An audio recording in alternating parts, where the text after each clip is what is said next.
Tonton video ini sampai habis, gue yakin skill lu bakal nambah dan bisa jadi tukang servis dadakan kali. Anjay, so pinter banget gitu gue.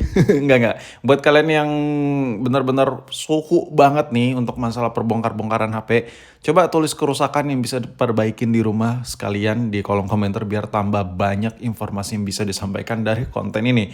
Oke, gue bakal khusus ya ngebahas khususnya untuk iPhone aja. Kerusakan-kerusakan yang bisa kalian perbaikin di rumah.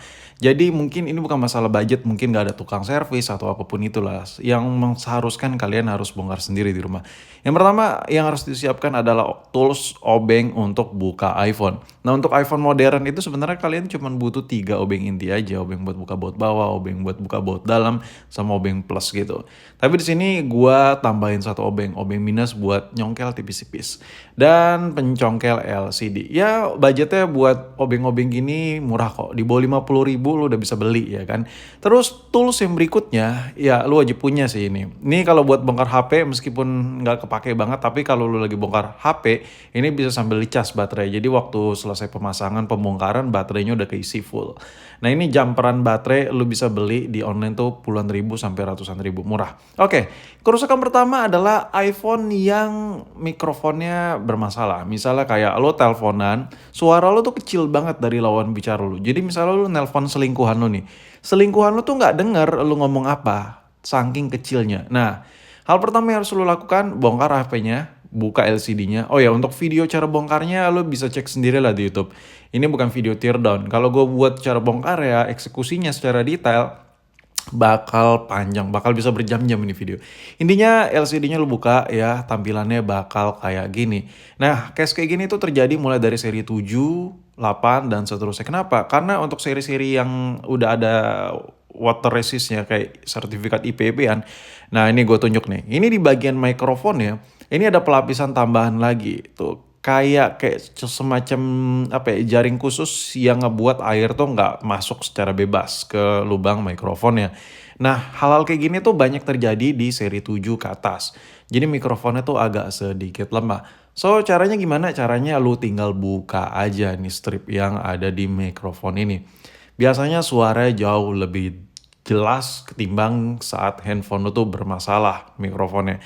Nah, ini gue pakai foto aja deh, gue zoom mode foto biar lebih jelas. Nah, biasanya kayak gini tuh terjadi untuk pemakaian yang udah lebih dari 3 tahun ya. So, apa yang harus dilakukan kalau lu ada kasus HP lu tuh kalau nelpon suara lu tuh kecil banget. Lu lepas strip pelindung mikrofon ini, lu lepas aja. Kalau seandainya HP lu udah pernah ganti baterai, udah pernah ganti casing, lu nggak usah worry ya karena HP lu juga udah nggak anti air.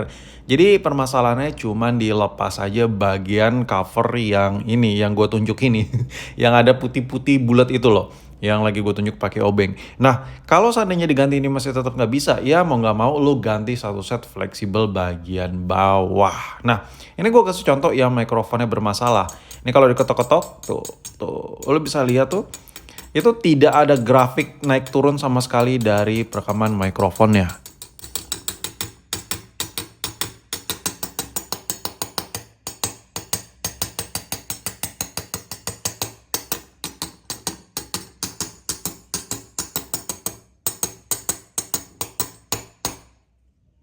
Oke, kita lanjut ke permasalahan kedua. Yang tadi tuh kalau mikrofon kecil lo tinggal buka aja stripnya ya. Kalau masih tetap nggak bisa, lo ganti fleksibel bawah satu set. Nah, ini taptik ya kalau kita klik-klik itu kayak keras banget, kayak cetek, cetak, cetak, cetak. Nah, ini terjadi mulai dari seri 7, seri 8 ya. Ini banyak terjadi dari seri itu. Coba lo denger deh.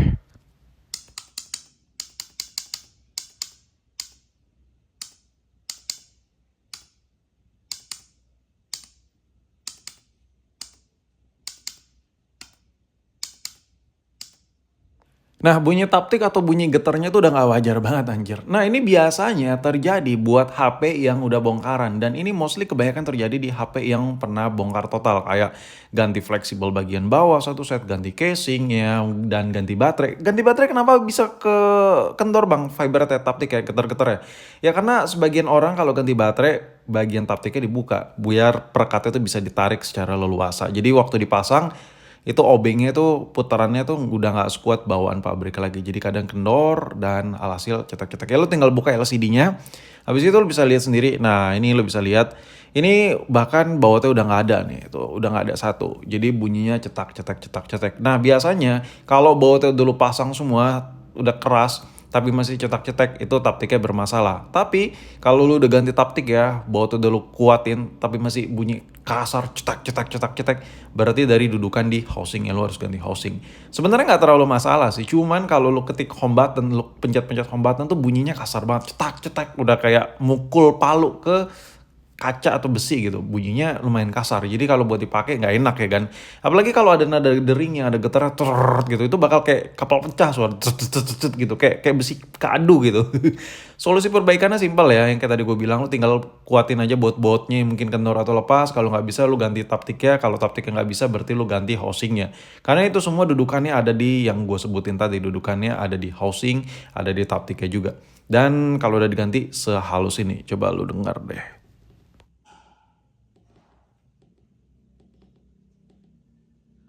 Dan ini suara sebelum di repair.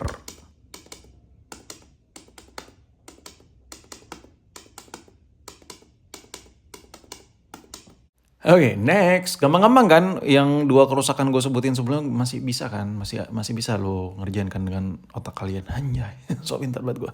Oke, di kerusakan yang ketiga. Handphone lo mati total. Ini biasa terjadi di iPhone-iPhone yang jadul yang belum support fast charging. Dan biasanya lo ngecas pakai fast charging yang ya jebol atau IC-nya. Dan HP lo masih total, dicas juga kagak bisa, kagak ngerespon sama sekali, kagak, pokoknya nggak ada tanda-tanda kehidupan lah. Solusi simpelnya, ya lo tinggal bongkar HP-nya. Ini bukan memperbaiki ya. Ini hanya untuk nyelamatin data atau memang lo mau pakai sementara atau pokoknya urgency lah. Kalau mau perbaikin ini lo harus ke tukang servis. Tapi ini bisa lo kerjain di rumah biar sekedar handphone lo nyala dulu. Yang pertama adalah lo harus siapkan dulu baterai jumperannya ya. Ini udah pernah gue bahas tapi nggak terlalu detail gue bahas di sini. Lo siapin dulu baterai jumperannya. Dan yang kedua baterainya tuh tinggal diklikin aja di baterai jumperannya. Oke, baterai jumperan kalau lo beli yang kayak gua gini ya, ratusan ribu ini harganya. Itu banyak, nggak hanya buat iPhone aja. iPhone tuh bisa semua model. Lu bisa lihat ada iPhone 7, iPhone 6 ya kan. Ada iWatch, di situ ada lambangnya. Jadi lu bisa jumper baterai HP Apple Watch sesuka hati lu lah. Misalnya lu ngecas pengecasan lu bermasalah, lu bisa ngecas langsung di jumper di sini. Dan ini nggak hanya buat iPhone, di Android juga ada. Jadi satu papan bisa buat Android juga tuh. Ada Vivo, ada Samsung, Huawei, ya kan. Nah, konektor-konektor buat port-port baterainya hampir semua handphone lengkap lah di papan ini, papan jumper ini. Jadi lu bisa leluasa lah pakai ini. Ini sekali beli untuk banyak HP lah intinya. Oke, cara eksekusinya gimana? Baterainya itu lu klikin aja ke jumperannya dan nanti jumperannya itu bakal ada indikator seperti ini. Yang 4,13 itu adalah voltasenya. Yang 1,3 itu adalah ampernya. Iya, lu jangan ngarep yang 3A gitu-gitu. Ini nggak fast charging ya. Ya itu tergantung dari adaptornya juga. Tapi ini ada limitasinya juga si board ini. Beda lah lu sama ngecas HP. Tapi ini lebih kencang cuy daripada lu ngecas dari handphone yang belum fast charging. Ya, karena dia langsung ya, nggak ke bebas gitu. Oke, setelah itu lu tunggu sekitar 30 menit lu jumper. Nah, habis itu colokin lagi baterainya ke iPhone yang mati total itu. Dalam tanda kutip ya, in this case, HP lu tuh mati total karena sebelumnya nggak mau dicas dan lama-lama mati. Atau tiba-tiba baterainya habis itu nggak mau dicas lagi dan sekarang udah nyala. Ya lumayan lah buat nyelamatin data.